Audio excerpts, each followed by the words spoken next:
Live from Waterford and Dungarvan, this is Waterford at 1 News.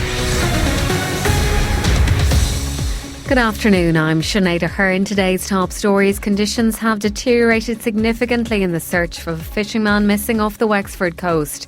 There's no homeless people in Waterford City and County using emergency accommodation. Waterford is 11th in the ranking of 40 towns and cities when it comes to litter. And in sport, Michelle Ryan announces her retirement from inter-county football after 19 seasons.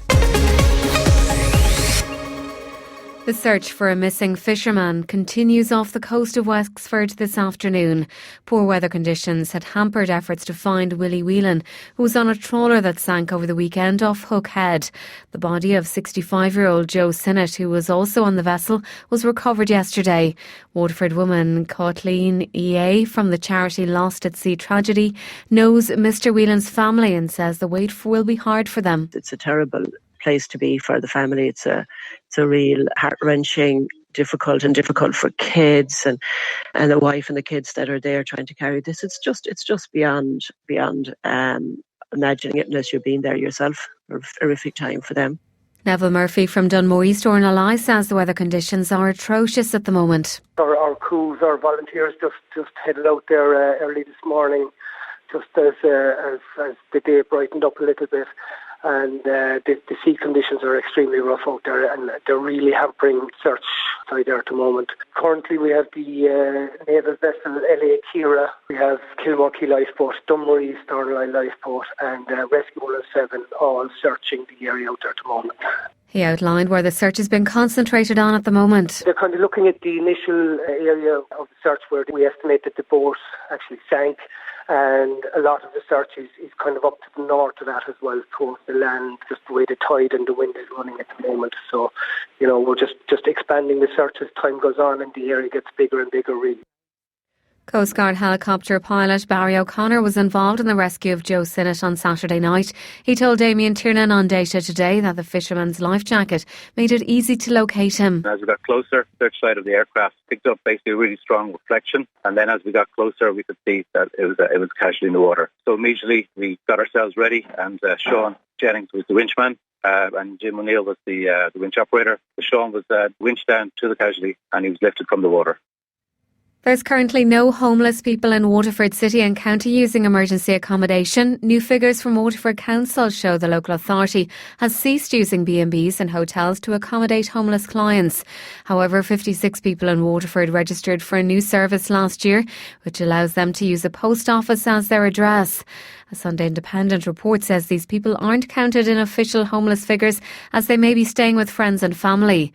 Waterford Council says it's working in partnership with homeless service providers in providing alternative temporary supported accommodation and standard housing. Fine Gael councillor John Cummins says the figures show a significant reduction in the amount of homeless people in Waterford last year. There's been a 43% reduction in individuals being supported in homeless accommodation in the 12 months to the end of November. It's now down to 72 individuals from 126, and likewise homeless figures for families have reduced by 33% in the same period. So we're making progress, and that's evidenced by the fact that we have no winter initiative this year. In the previous number of years we have had that. He says there's a number of social housing developments underway. There's a pipeline of over 700 properties with Waterford City and County Council that are at various different stages of design, planning, tender, construction and allocation, and the approved housing bodies also have a further 157. 69 of those are a Respond development at the Six Cross Roads, which is nearing completion. They'll be allocated in March of next year. Strict visiting restrictions have been put in place at University Hospital Waterford is to try to prevent the spread of flu. The emergency department at University Hospital Waterford is extremely busy this afternoon, and they're reminding the public they should only present at the ED when referred by their local GP. They say it's in the overall interest of patient safety. A spokesperson for the hospital added that it's not too late to get the flu vaccine. Meanwhile, 760 patients were without beds in Ireland's hospitals this morning, the worst ever figure since records efforts began. The worst affected is University Hospital Limerick with 92 people on trolleys, followed by Cork University Hospital at 56. The Irish Nurses and Midwives organisations calling for a major incident protocol to be adopted across the country. Tony Fitzpatrick, Director of Industrial Relations with the INMO, says the HSE is to blame for this shameful situation. This is creating significant risk for those patients. There's no doubt adverse consequences as a result of this from a clinical perspective. It's creating an unsafe work environment for our nursing staff. Trying to deliver quality care in this environment, it's simply impossible for them to do so. And I think the HSE should hang their heads in shame that they've allowed this situation to arise. The daughter of the Iranian commander who died in an American airstrike has sent a direct threat to the US. Zainab Soleimani has called Donald Trump crazy and said that the US is facing a dark day after he ordered the killing last Friday. There are questions over whether he was right to act. The UK's Middle East Minister Andrew Murison says the answer is not so black and white. That's a matter for the Americans and the judgment call that they have made based upon the information available to them. I think the important thing now is to try to de-escalate the situation and in particular do nothing that would harm our war against Daesh. A Garda hit by a speeding car in Dundrum in Dublin is being treated for significant leg injuries. The driver of the car is still at large, as Brendan O'Loughlin reports. This Garda was injured at Dundrum town centre yesterday evening when he tried to stop a blue Fiat Bravo hatchback that was allegedly connected with a previous theft in the area. The officer was dragged a considerable distance before falling on the road. He suffered significant soft tissue injuries to his lower leg and is being treated in hospital.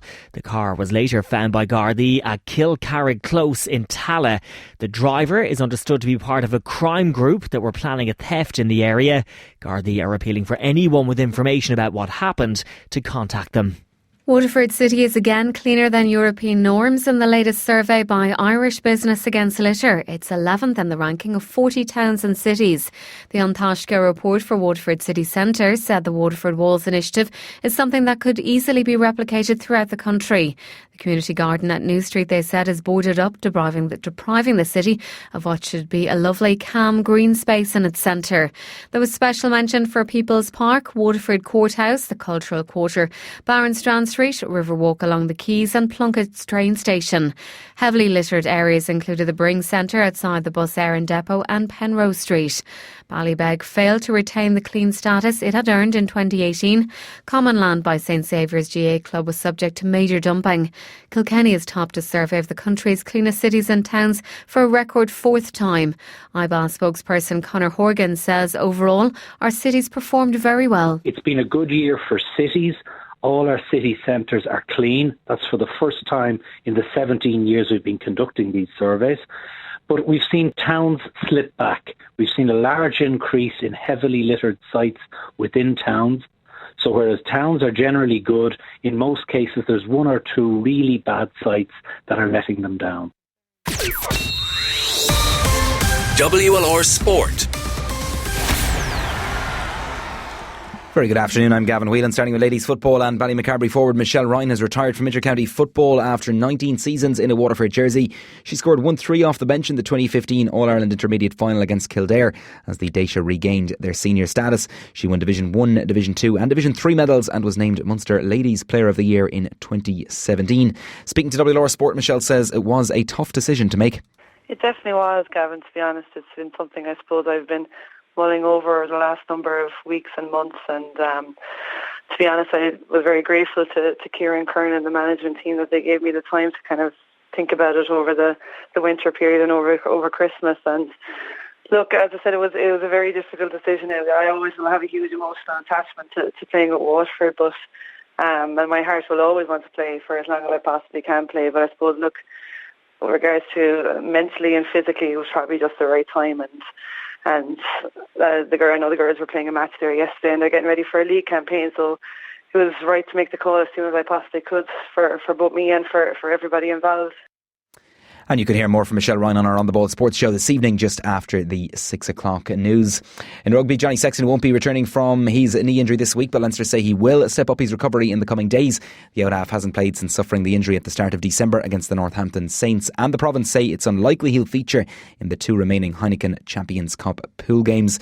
Meanwhile, Racing 92 could be without Simon Zebo this Sunday when his former side Munster visit Paris. Munster have to beat the French side this weekend to keep their quarter-final hopes alive.